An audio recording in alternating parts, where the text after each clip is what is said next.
Okay, this is going to be the tutorial for tipping the hat. We're going to tackle the chords first. The shapes and the intervals that I'm going to be discussing are talked about at length in my book in chapter 6 on pages 90 and on pages 92. 90 will deal with the intervallic structure of caged, and it will also, on 92, deal with the intervallic distances between each of the intervals within the major scale. So, without further ado, here are the chords. You've got a G minor 11 using C shape. Then it goes to a D minor 7 using E shape. We're gonna then travel to the C minor 7 using E shape. Back up to D minor 7. E flat major 7 using G shape. B flat major 7 using C shape. C minor 7 using C shape, D minor 7 using C shape, and then resolve back to the G minor 7, back where we started but without the 11. Let's talk about those chords. We're going to be doing the G minor 7, in which we take our ring finger, we're going to put it onto the 10th fret of the A, and our pinky finger on the 10th fret of the G. Our index finger will bar down from the D string, 8th fret, all the way to the high E. Where this chord comes from is a C shape. The intervallic structure of a C shape is a 1, 3, 5, 1, 3. What we're doing is that we are taking the 3 and we are flatting it. So 1, 3, flats to the minor third.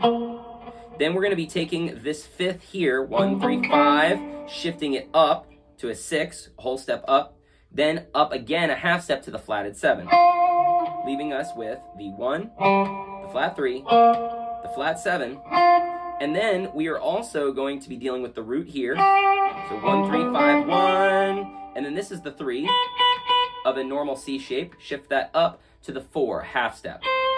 So now, because of the 7th degree being involved and it being in the higher register or above the octave of the chord, this chord is now just going to be known as a minor 11. It just doesn't have the 9 involved.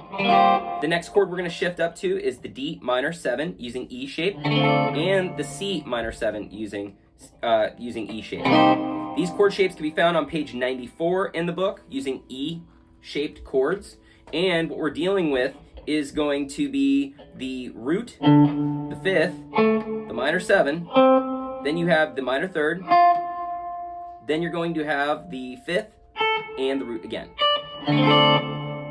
And that is going to apply also when we shift backwards to the C here at the 8th fret. Same exact intervallic structure, it's just been shifted. We're going to now go to the E flat major 7 using G shape.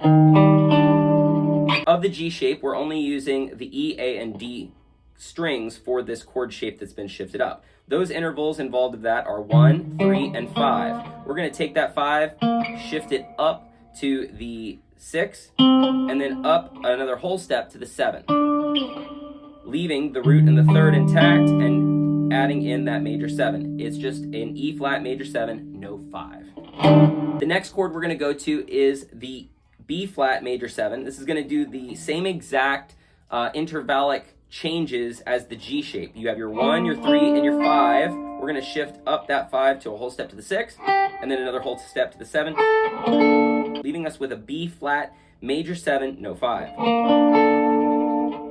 Then we're going to move to the C minor 7. This is going to use the exact same intervallic structure as that G minor 7, or the G minor 11 that we did, but it's only going to be on the A, the D, and the G, which is going to leave us with the root, minor 3rd, and the minor 7, without the 5th. Just shifted now up to C. Same thing with the D minor 7 here. And then we're going to shift to the G minor 7 here with a slide away. And we're not going to hit that, the 11. So we're not going to do that. Now that we've got the chords out of the way, let's discuss the melody. So we will start off with the chord, which is the G minor 11. Then we're going to go to the tapping melody. The melody is going to tap with the right hand, the 18th fret, high E, and slide to the 17th fret, high E, and pull off to the chord. Then we're going to tap the B string, 18th fret, and pull off to the chord. Then tap the 19th fret G and pull off to the chord. Then tap the 20th fret D and pull off to the chord. Shift to the D minor 7 chord, and we're going to tap the 17th fret G and pull off to the chord. So in total.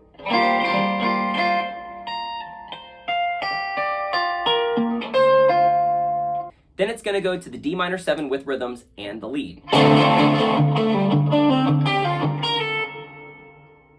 So what ends up happening is we do a series of down and then up strokes. We're going to start off with a muted note, and then we're going to be doing pull-offs from frets that are closer to the body back to the bar. So we start off with that rhythmical chuck, and then we're going to hit the 12th fret A and pull off to the bar. Then we're going to hit the 10th fret low E mute with a downstroke, and then an upstroke on the 12th fret D with an upstroke pulling off to the bar. Then we're going to hit an upstroke on the low E 10th fret, downstroke 12th fret G, pull off to the bar, upstroke to the 10th fret low E bar, and then we're going to come down to the B string, 11th fret, pull off to the bar. Then we're going to go to the C minor, and we're going to do this. This part right here is a little bit difficult to read on the tab, but it's not that difficult to play. So what we're going to do is we're going to start off with our bar on the 8th fret, low E all the way to the high E, and we're going to hit it, and we're going to do a hammer on to the 10th fret of the A.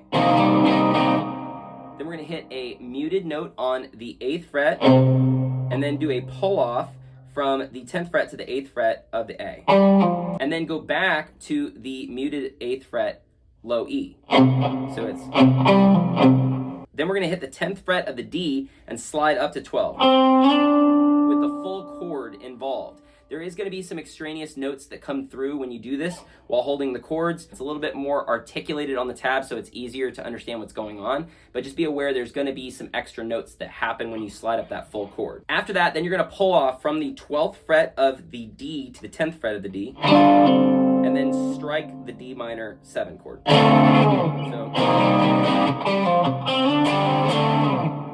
after that, it's pretty much straightforward. You're going to have your E flat major 7, B flat major 7, C minor 7, D minor 7, and then back to the G minor 7.